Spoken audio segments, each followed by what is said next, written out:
parents. Sometimes your parents are they come from the village, and you look at your friends and their parents, they wear good clothes and they come to school. And when your parents do come to school, you don't want to be seen with your parents. You're ashamed of your parents. You don't want to tell them that those are your parents. And these are the parents who have gone out of their way to look after you, sacrifice everything that they could have had just so that you can be good. So I want to encourage you children today. Stand still. Look within you and review your life. How are you living your life? What are the friends that you're keeping around you? What life are you living that you're just pleasing your parents, your friends around you? No, don't do that. Love your parents and look after them. And if you are going to school, in the high school, going to uni, push yourself until you work, spare some years so you can work and look after your parents. Indirectly, you just want to tell them, Mom, Dad, I thank you. We went without a lot of things in the house so I can get my education. You went selling roti and you saw the clothes and charging these people for that little money to make me who I am. So take the time to say thank you to your parents. Say thank you to your grandparents. Don't quickly go and get married. Don't quickly go and look after somebody else. Take the moment, because I didn't have the opportunity to do that to my mom. My mom looked after us when my dad passed away. I was the only one staying with my mother.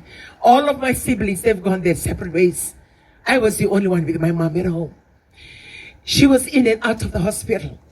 And I remember those days when I used to, clean the wounds of my mom. She was diabetic. She had her leg amputated. And I used to cry to God and said, I will look after my mother. I will look after my mother. But when I went to work, I was only 16. I got married when I was 18. I didn't plan to get married earlier. I wanted to look after my mother. But I thank God I got married to a husband who loves me for who I am and love my mother. I managed to get my mom and stay with me for the rest of her life until she passed on. And I would like to encourage you today. Children, I'm going to target you today because the parents, we have our issues. But I want to talk to you as a child today. Whether you're a primary school or high school, or you are going to uni, or you are a young adult who already earning money and getting paid. Love your parents. Please love your parents. Love your God and love your parents. We went to the Airbnb we were staying, and we were sharing about the families here in New Zealand. And I said today to thank the Lolaka children. Talanga Lolaka and Antikara, you're very blessed with your children. And we were talking about these beautiful siblings that every time we come to New Zealand, never a time that they go missing from the event. Always present. Always present.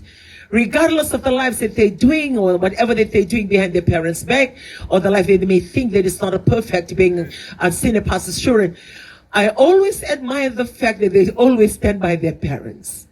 When we come to Christchurch in South Island, they're there. Every event, they're always there. Never miss. When we come to America, Maria came with their parents. And Maria and all your siblings, Siti and Nemani, Ili, I stand today to thank you for loving your parents. Thank you. Maria is working, Ili is working. They're all working. And they support their parents in the things of God. So I would like to encourage children out there, and you Methodist children, you hear the teaching on the Youth Symposium. You hear the teaching from your parents. You hear the teaching on your devotion. You hear the teaching from us as your spiritual parents. Love your parents. Because if you really love God, you will love your parents.